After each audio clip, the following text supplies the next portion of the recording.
चूहे की शादी।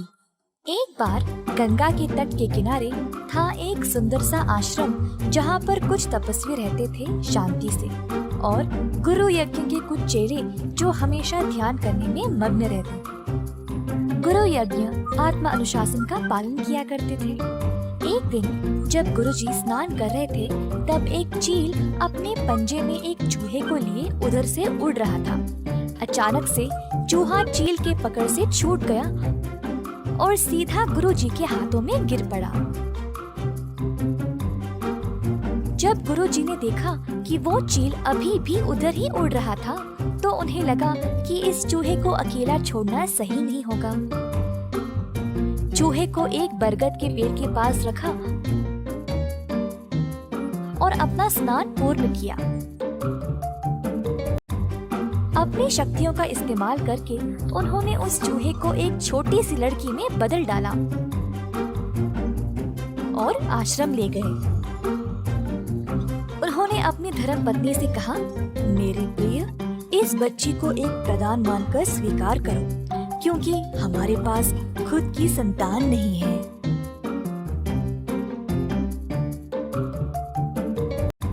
तो छोटी लड़की आश्रम में रहने लगी गुरुजी के ख्याल में।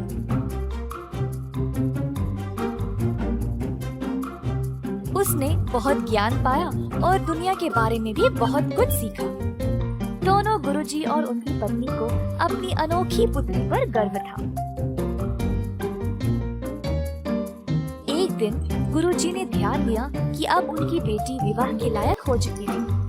अब क्योंकि वह खुद अनोखी थी, उनको लगा कि उसके लिए कोई अनोखा सहभागी चुनना चाहिए। अगली सुबह अपनी शक्तियों का उपयोग करके गुरुजी ने सूर्य भगवान को बुलाया और कहा, कृपया मेरी पुत्री से विवाह करें। अगर इसकी मर्जी है तो मेरी इच्छा है कि आप इसकी सहभागी बने। परंतु बेटी ने बोला, पिताजी, सूर्य भगवान तो पूरी दुनिया को रोशन करते हैं, पर वे बर्दाश्त के बाहर गर्म हैं और आग जैसे हैं। मुझे इनसे विवाह नहीं करनी। कृपया आप कोई और ढूंढे। गुरुजी सोचने लगे, सूर्य भगवान से भी अच्छे कौन है? सूर्य भगवान ने सलाह दी, गुरुजी, आप बादल राजा से बात कर सकते हैं। वह मुझसे भी महान है, क्योंकि वह मुझे और मेरी रोशनी को छुपा सकते हैं। तो गुरुजी ने अब बादल राजा को बुलाया और कहा, अगर मेरी पुत्री की इच्छा है तो आप कृपया उसका हाथ विवाह में स्वीकार करें। परंतु बेटी ने फिर से कहा, पिताजी, बादल राजा बहुत ही अंधेरे, गीले और ठंडे हैं। मुझे इनसे शादी नहीं करनी। कृपया किसी और को ढूंढे। गुरुजी सोचने लगे, अब बादलों के राजा से भी महान कौन है? बादल राजा ने सलाह दी, गुरुजी, आप वायु राजा से बात करें। वे मुझसे भी महान हैं, क्योंकि वे मुझे उड़ा सकते हैं। तो गुरुजी ने अब वायु राजा को बुलाया। अगर मेरी पुत्री की इच्छा है तो आप कृपया उसका हाथ विवाह में स्वीकार करें। परंतु बेटी ने कहा, पिताजी, वायु राजा बहुत ही बेचैन और तेज है। हर समय दिशा बदलते रहते हैं। मुझे इनसे शादी नहीं करनी। आप किसी और को ढूंढे। गुरुजी फिर से सोच में पड़ गए। अब वायु राजा से भी महान कौन है?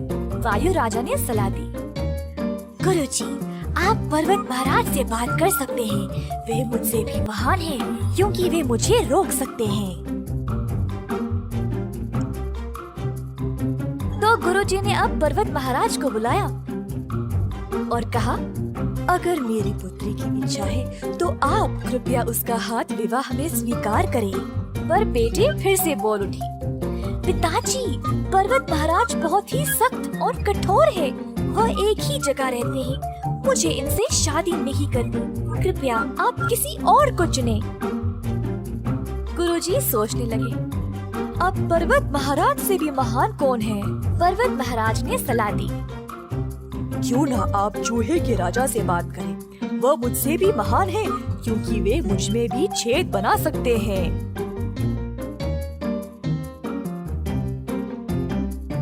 तो अब गुरुजी ने चूहा राजा को बुलाया और कहा,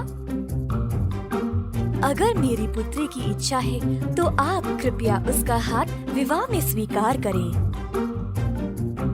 जब बेटी चूहे राजा से मिली तो वह बहुत प्रसन्न हो गई और शर्माते हुए अपनी रजामंदी दे दी।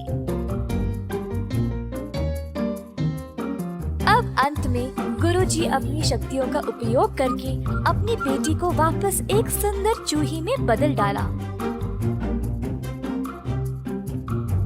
ताकि वह अपने विवाहिक कर्तव्यों को निभा सके। अंततः गुरुजी की बेटी का विवाह हो गया। किसी ने सही कहा था, जो जन्मजात है वह कभी नहीं बदल सकता।